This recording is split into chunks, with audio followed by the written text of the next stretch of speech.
Hello there! My name is Diana the Dollfairy, and I'm here to introduce you to the world of Pokemon. This world is inhabited by creatures called Pokemon, and my friends and I like to create works of art by turning those delightful Pokemon creatures into intricate dolls. My friends Katherine from Dollightful and Nathalie from Doll Motion and I are about to become Pokemon trainers. You may remember that we've collaborated to make Pokemon-inspired dolls before, when we made the legendary trio of the Kalos region, Xerneas, Yveltal, and Zygarde. This time we're teaming up again to start a new Pokemon journey, one where we'll be accompanied by some of our favorite Pokemon of all time. But before we get to be full-fledged trainers, we're going to need to receive our starter Pokemon from the professor. Let's go! Diana, your friends are here! Good morning! Come on, guys! It's time to go get our first Pokemon from Professor Oak! I'm so excited! Well, I thought I'd finish working on this doll first, but I'm too excited and nervous to concentrate anyway. Let's go! Ah, it's Katherine, Nathalie, and Diana. So good to see you three again. Are you ready to officially become Pokemon trainers? Of course! I've been ready for this moment since 1996. The Pokemon partners I have for you girls may be a little unconventional, but I think you'll like them. For you, Nathalie, I have Pikachu, the electric mouse Pokemon. This one is very sweet and shouldn't give you any trouble. Oh, I love his heart shape too. For Diana, I think this little Eevee will suit you well. This Eevee is very friendly and loves to be cuddled. Aw, its fur is so soft. How about me, Professor? The Pokemon I have for you, Katherine, is a very unique one. This is Lily. She comes from the Alola region. Hi everyone, it's nice to meet you.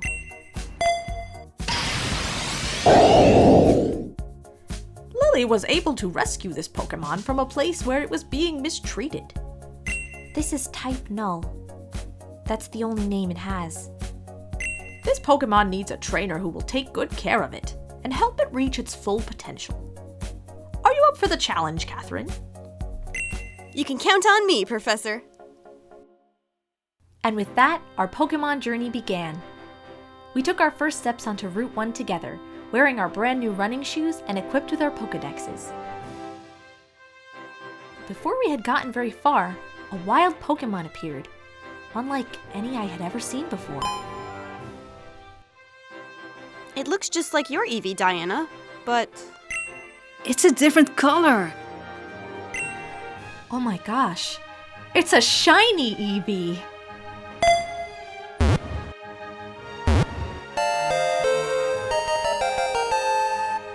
I had been a little afraid of starting this journey at first, but with my double Eevee team and my best friends traveling with me, I was ready to begin the adventure of a lifetime. Before our Eevees can evolve into glorious Sylveons, we need to come up with designs and get working. Since Sylveon originated in the Kalos region, which is inspired by French culture and history, I knew that I wanted my Sylveons to be inspired by French Rococo styles popularized by the French court in the 18th century, my main inspiration being Marie Antoinette. Plus, with the pastel colors and ornate bows and ribbons, Sylveon lends itself really well to this lavish style. In my original Pokemon X team, I had a male Sylveon and hatched a shiny female Eevee, which I evolved into Shiny Sylveon. Her name is Dauphine, which was the title given to Marie Antoinette when she became the wife of the heir to the throne of France. So I decided that I would create my dolls to represent my beloved Dauphine and Sylveon, with the female being shiny and the male being pink. I came up with these designs, referencing actual period artwork and clothing designs, but also giving it a modern and fun twist. For the base dolls, I'll be using Raven Queen, who has very pale skin and a widow's peak just like on Sylveon's head, and Alistair Wonderland, who has a kind of friendly and cute face mold that I think will work well for a Sylveon boy. I removed their hair with scissors and removed their heads with some boiling water. Then I used jewelry pliers to clean out the remainder of the hair and glue inside their heads. I removed their face paint with acetone nail polish remover. and then spent a little bit of time cleaning up Raven, who I bought used and is a little worse for wear. Then, after donning my mask and prepping the heads with 2 to 3 coats of Mr. Super Clear sealant outside, I start sketching their faces using light brown watercolor pencil. Starting with my shiny female, I consider the roundness of Sylveon's eye shape in official artwork and translate that to the doll's face by making the eyes very rounded, but also elegant looking.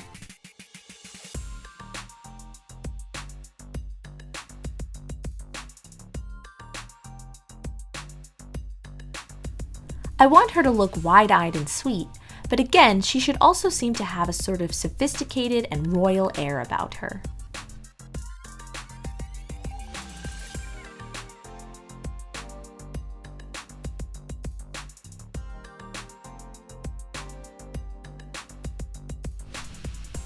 I give her long, cartoony eyelashes that will be hard to miss.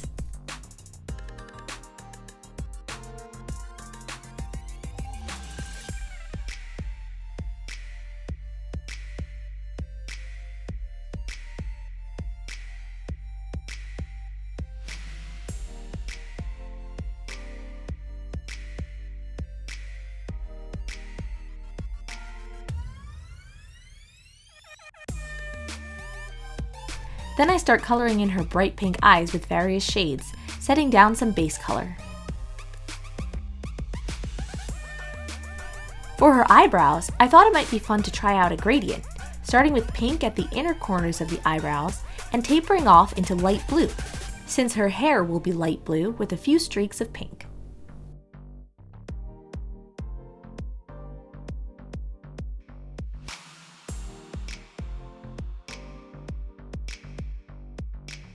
For her blushing, I switch over to using soft pastels, scribbling onto a piece of paper and then brushing them on with a paintbrush.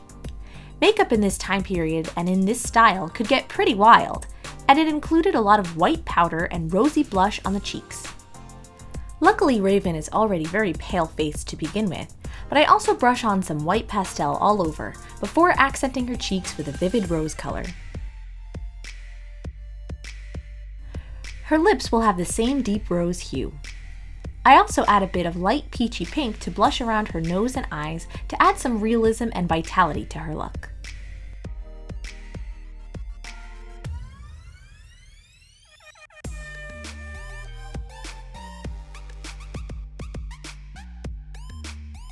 For male Sylveon, however, we won't be able to jump into sketching his features just yet.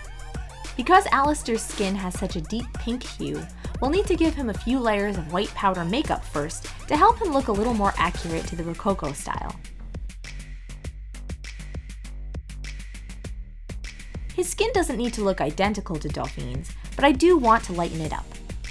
Switching back to female Sylveon, I'm building up the colors in her eyes, focusing a lot of my attention on the gradient in her irises. I feel like I say that in pretty much every video, but that's like my standard procedure.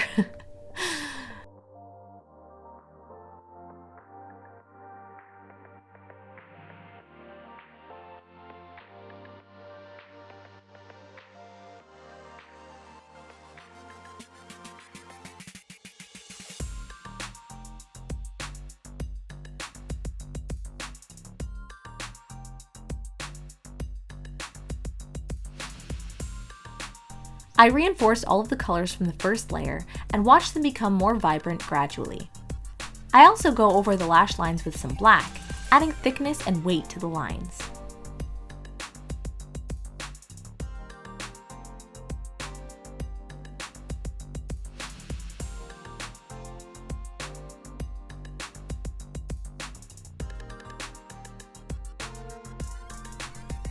I add some pencil to the pastels on her lips to give her a slightly more smiley look.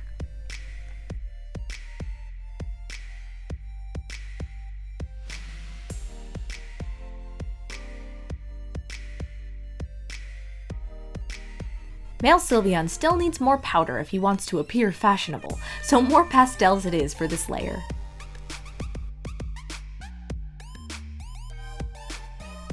Female Sylveon is already looking pretty good, so I continue to refine her lashes and add depth to her eyes with some deeper shading.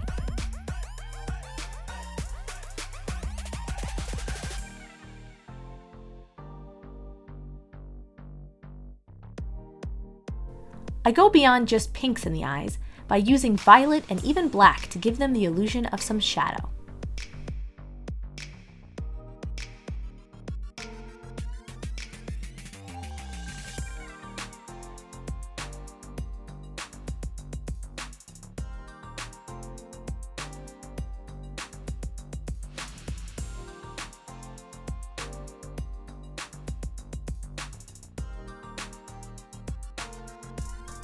Although male Sylveon is still looking pinkish, of course, we can get started on his face now.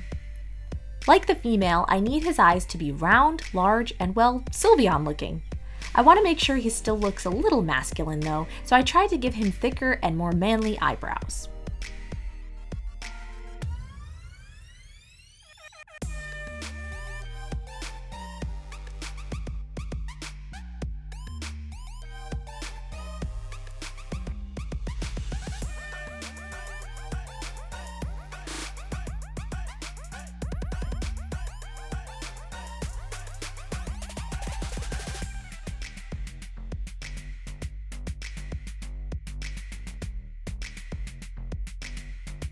I add color to the whites of his eyes and start putting some light blue colors in the irises. His eyebrows will get the reverse treatment of his counterparts, light blue in the inner corners, switching to pink on the outer corners. I want a lot of the design elements on both dolls to coordinate so they look like a cohesive pair in the end.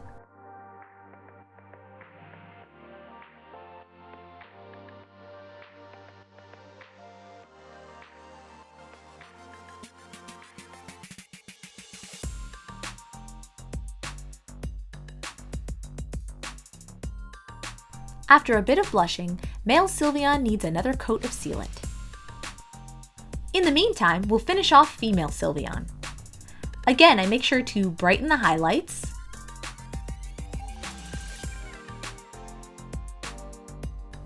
darken the shadows,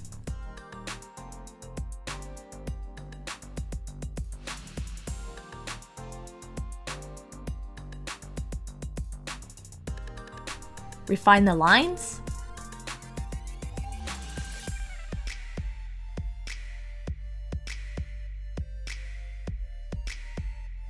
and deepen the blush. For the pièce de résistance, pardon my French, I just looked up how to pronounce that properly, my Dauphine will have a little beauty mark on her cheek, which was a very prominent fashion trend of the era. Male Sylveon still needs some work, but we're basically following those same steps we used of layers of color building up gradually, especially focusing on creating depth in the eyes.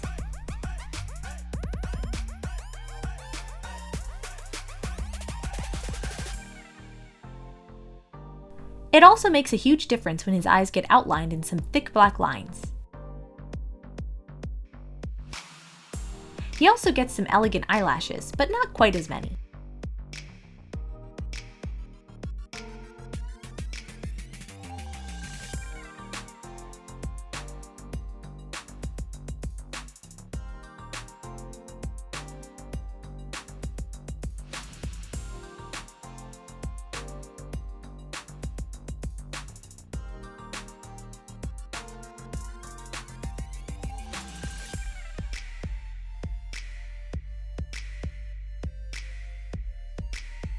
I used a bit of some light green in his eyes to give the blue a very subtle turquoise hint, which I think looks pretty nice.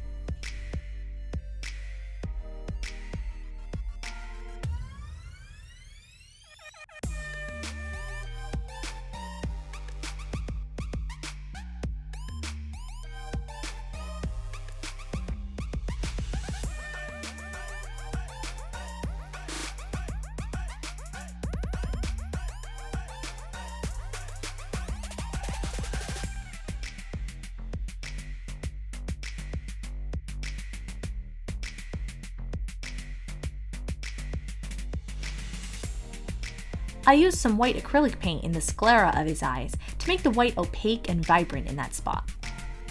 Then, for the round highlights in the eyes, I wanted them to look very similar to Sylveon's original design, so I carefully sketched in the oval shape I wanted before going in with the paint. This made sure that the highlights were placed in just the right spot.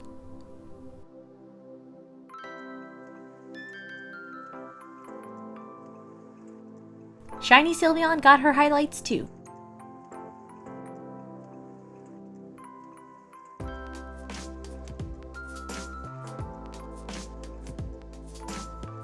And now both their faces are finished. Since my Sylveons will have some fancy and complicated hairstyles, I'm going to be making them some yarn wigs. I'm using these multicolored pink and blue yarns, which will be cool because I'll have different shades of pinks and blues. But I'll also have to cut out all of the other colors to avoid mixing those in.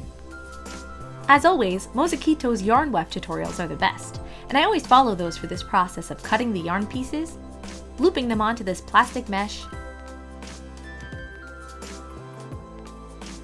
combing them out with a pet brush,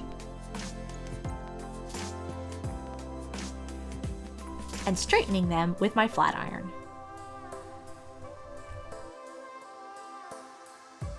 Then I use Mod Podge and a paintbrush to create wefts on thin plastic sheets.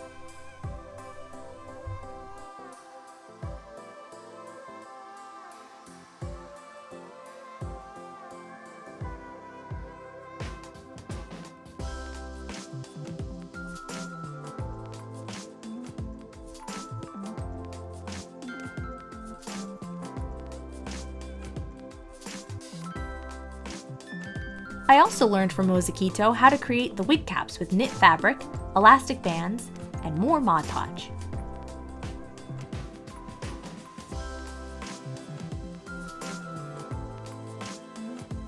I shaped the wig caps to have widow's peaks to simulate that look that Sylveon has at the top of its head.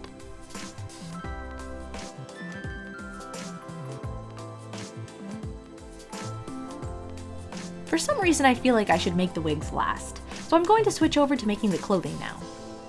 I'm going to use Dollightful's method of taking apart existing Ever After High clothing pieces to make the patterns for male Sylveon's jacket, shiny satin pants, and the vest that will go under the jacket. He's going to have a satin cravat at his neck, which will have the signature Sylveon tri-color combo of light pink, royal blue, and light blue. I'll be using a cream-colored knit for his knee socks, and he will wear Alistair's original shoes painted peachy pink. For Sylveon's signature ribbons, I'll be using tea-stained white ribbon and painting on the colors at the ends. And last but certainly not least, I'll be making his jacket out of this luxurious pink floral brocade. For Shiny Sylveon, I was going to use these frilly ribbon trims as the ruffles on her skirt because they're the right colors for Shiny Sylveon's tri-color pattern, but I felt that they looked too gaudy. The main part of her dress will be made of this light blue version of that same brocade that I'm using for male Sylveon's jacket. The dress will be accented with this lovely ornate ribbon-trimmed lace. For the ruffles on her skirt, I'll be using satin instead, in magenta, pink, and light blue. I'll also use this lovely sky blue that is just the right color for Shiny Sylveon, if you ask me. For my patterns, I take the seam ripper to the jacket, shorts, and tank top. Then I trace around the pieces on some paper, minus the seam allowance. I alter the pieces to be more suited to the clothing pieces I want to create. When I'm happy with the altered patterns, I can start tracing these onto my fabrics and cutting them out with a generous seam allowance.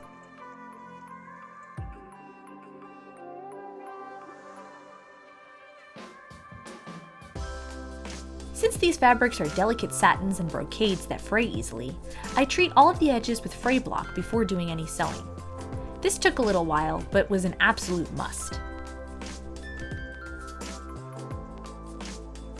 For Shiny Sylveon's dress, I'll be using Requiem Art's French Rococo dress pattern, which will be perfect for this project.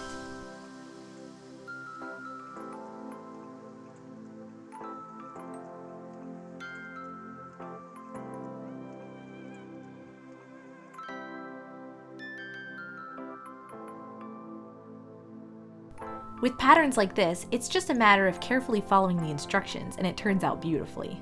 Look how nicely it fits the first time. I love these patterns. The dress has a split skirt, which I'm trimming with that beautiful lace.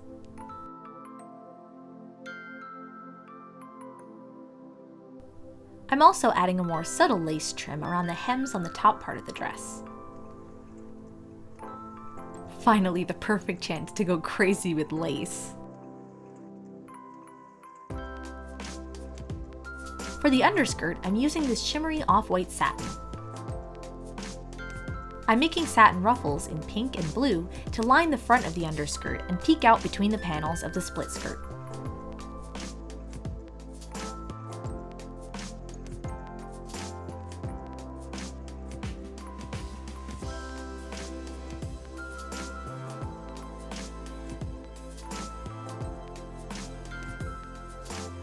I'm also trimming the underskirt with yet another different type of lace because why not?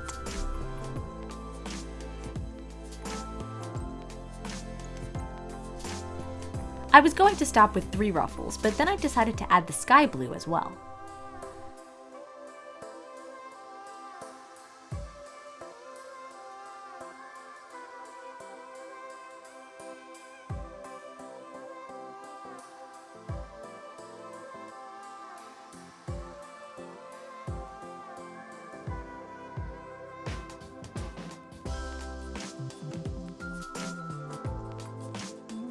I gathered the underskirt and sew it into the dress before sewing up the back of the dress and closing it with some Velcro.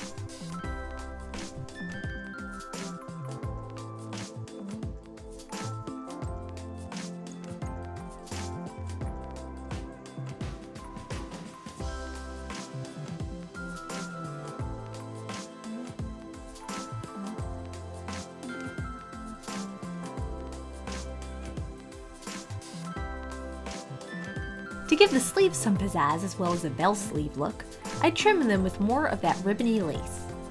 I glue the lace on instead of stitching it this time.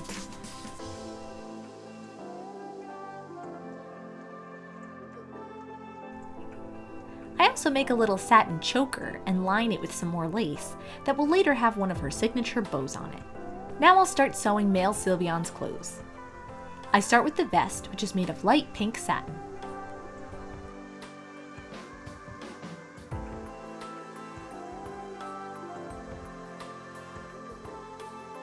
The pants are made of the same shimmery cream satin used for Shiny Sylveon's underskirt, and are closed with a piece of Velcro.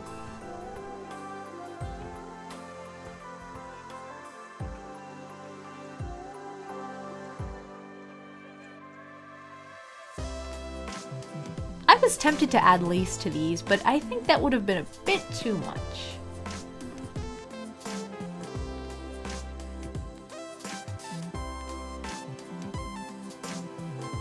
The jacket is the most exciting and most complicated piece. Its collar will be lined with pink satin. I'll start with sewing the shoulder seams before moving on to the sleeves and collar.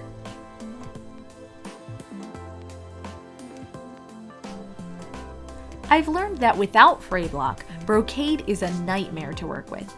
But with fray block, it's surprisingly pleasant, actually.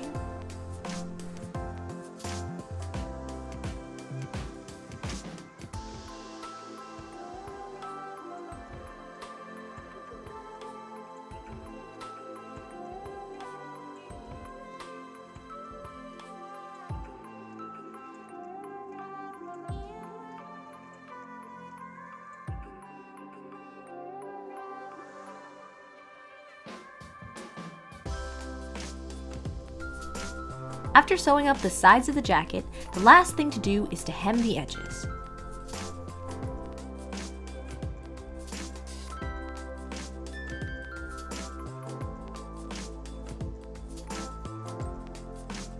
I snip off the excess fabric from the seam allowance before turning it right side out.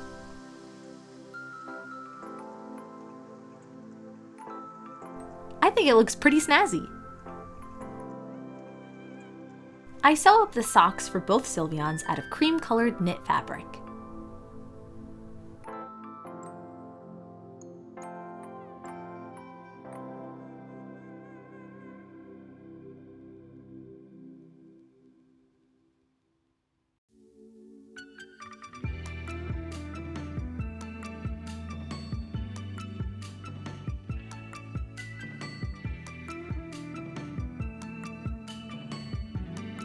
For male Sylveon's cravat, I hem and gather some rectangles of satin in light pink, dark blue, and light blue.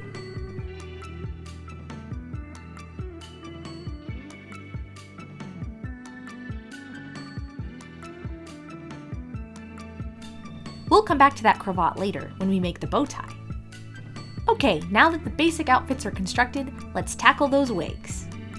I used another one of Mozekito's tutorials to learn how to make curled yarn wefts by wrapping the weft around a pencil and using a flat iron to set it. I make some of the curls basic springy curls, and some of them elongated curls by wrapping it around the pencil a little differently. I decide to try out doing male Sylveon's wig first.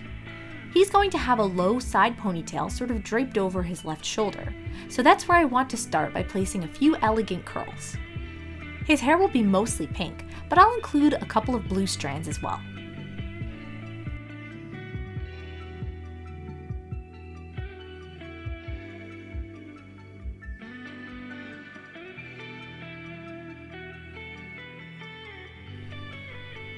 After placing the curls for the ponytail, I use straight wefts for most of the rest of the wig, because I want the top to be smooth and neat. I place darker pink wefts toward the bottom of the wig, and lighter pink at the top near the hairline.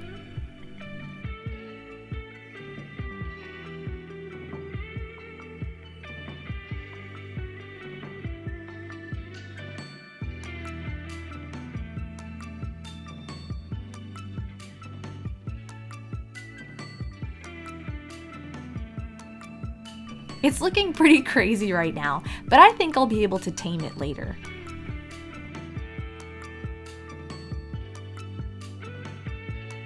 At the hairline, I can still sort of see the white of the wig cap, so I'm actually going to glue wefts to the underside of the wig cap so that I can comb them back and cover the wig cap entirely.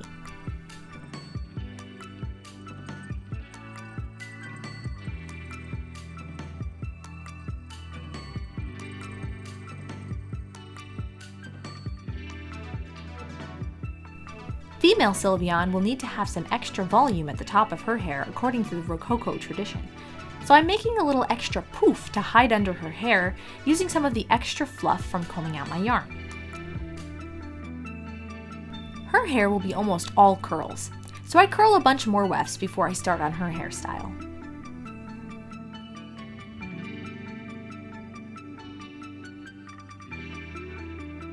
Starting at the back, I'm going to carefully arrange her curls one by one, with most of them being shades of blue, with a couple of dark pink strands throughout. The curls in the very back will hang down around her shoulders, so I make sure they look nice and that I place the pink strands well.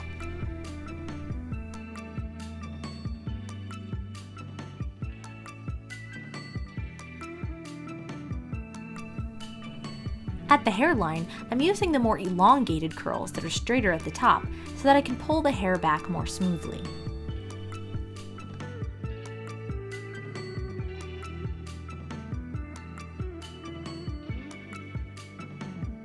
I'm also going to do the same thing where I place wefts on the underside of the wig cap to make the hairline look perfect.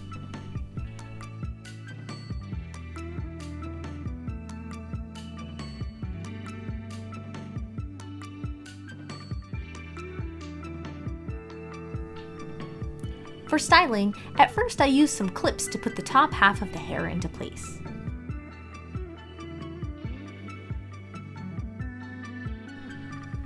I glue in the extra poof for volume on the top. Then I use an elastic to tie up the top half of the hair and arrange the curls on the top.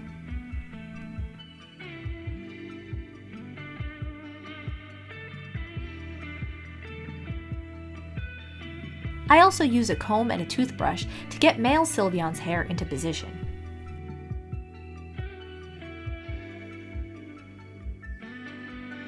I use another elastic to tie the hair together into a low ponytail, with the curls in the front.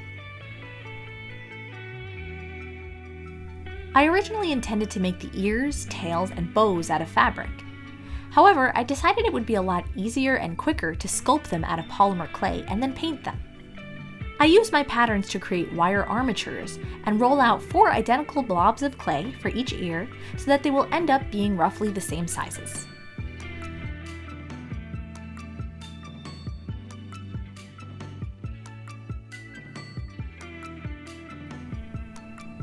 I sculpt them roughly at first, and then use the ends of my paintbrushes to smooth and perfect them.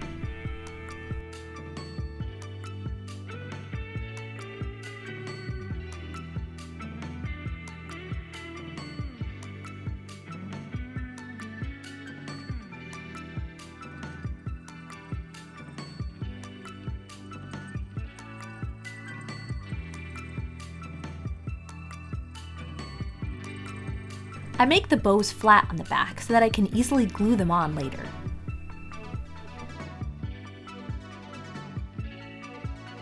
I also sculpt the soles and heels for Shiny Sylveon's shoes. I'll be making the top parts of the shoes out of fabric and lace later.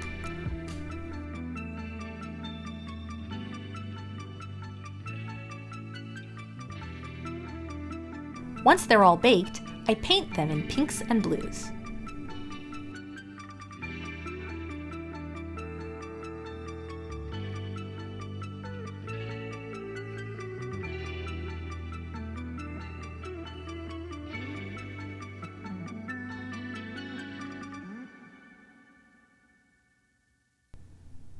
For an added touch, I'm also going to try flocking the ears and tails to make them fuzzy. I'm cutting up little tiny bits of yarn fluff to make the flocking.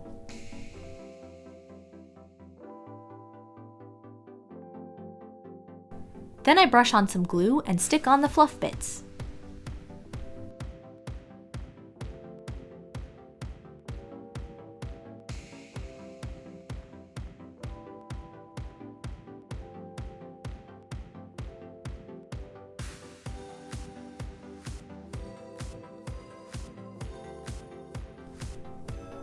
I let them dry overnight, then use a paintbrush to brush off the excess and leave a thin layer of fuzziness.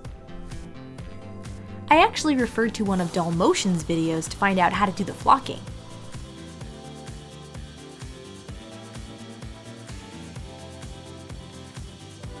To attach the ears, I'm poking holes through the wig cap with a large embroidery needle. I thread the wire through the wig and then through the head itself.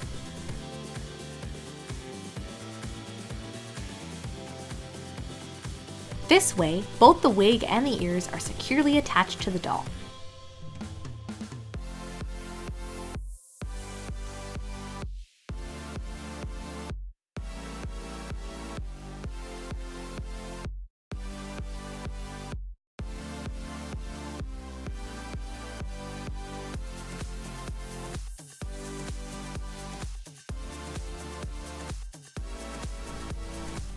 For the tails, I'm simply wrapping the wire around the doll's waist and letting the tail stick out the back of the clothing. It doesn't work perfectly for male Sylveon because of the length of the jacket, but that's okay. For his shoes, I paint them with a few coats of watered down white acrylic paint before then painting them pink.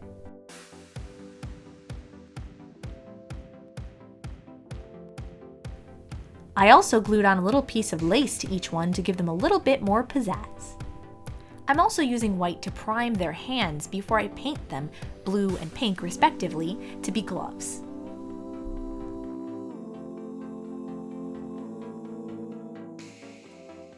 I'm gluing on some of the sky blue fabric to create the top of Shiny Sylveon's shoes.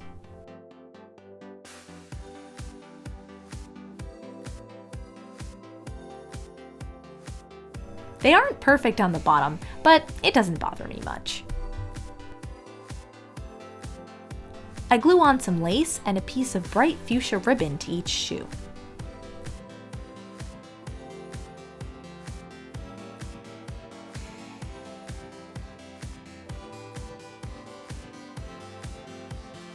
Now let's pop their heads back on and do all the finishing details, my favorite part.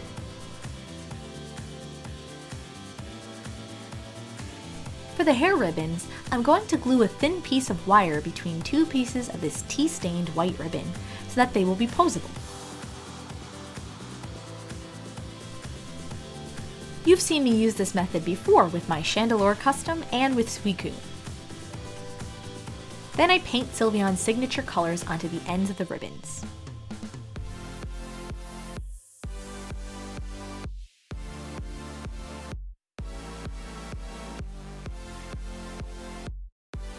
The ribbons always look so cool like this.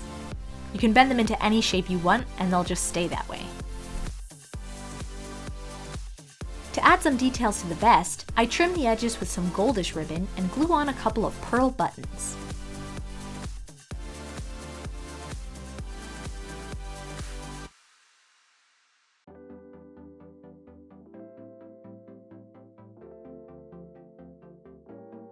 I trim the edges of Shiny Sylveon's gloves with the edge of a bit of lace too, and even add some more of this trim to the tops of her socks.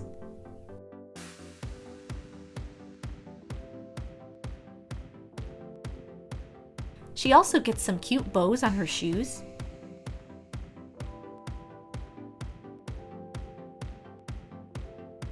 a big one by her ear,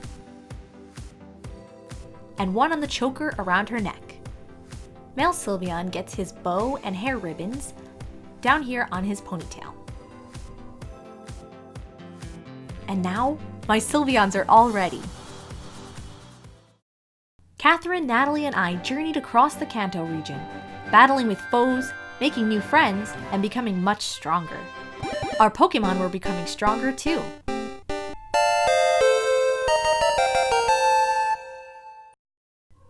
Along the way, we ran into troublemakers like Team Rocket.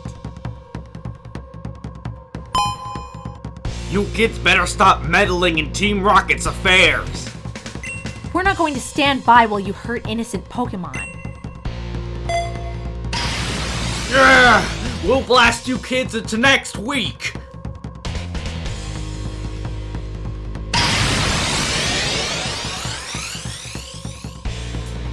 Pikachu, use Thunder Shock!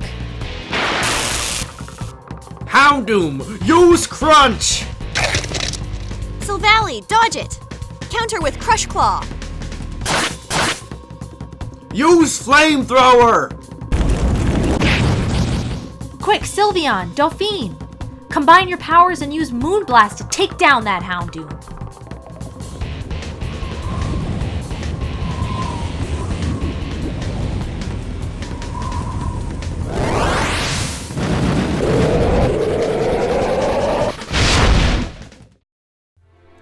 Ah! But you're just a bunch of kids! How could you be so powerful? Teamwork! Something tells me this isn't the last we'll see of Team Rocket. Well then, it's a good thing the Kanto region has us around to take care of those criminals. That's right. Watch out, Elite Four. The triumphant trio is headed your way.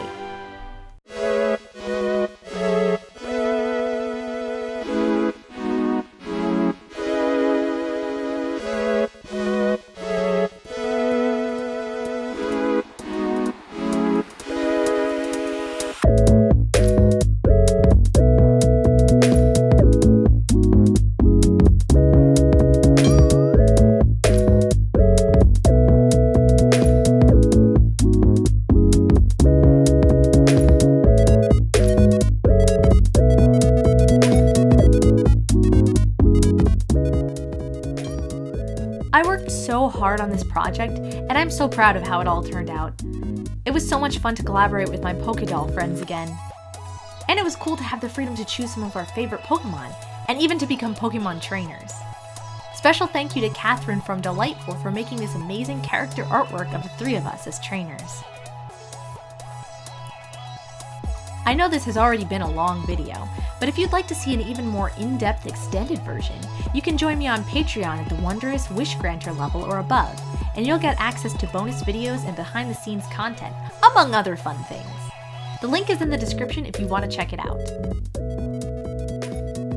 These two are so cute together, but I'm not really sure whether I think of them as a couple or as a big brother little sister team. What do you think? Tell me how you imagine them in the comments.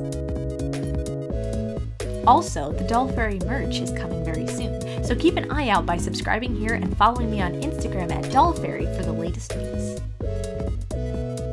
Thank you so much to Katherine and Nathalie for participating in this epic collaboration. And thank you for watching. I hope you had as much fun as I did. If you're not subscribed to the TheDollFairy, make sure to check out my videos and subscribe if you'd like to see more Pokemon dolls and more doll magic. I'll see you all again soon with the continuation of the Pokemon Zodiac series and lots of other fun projects. See you soon. Bye!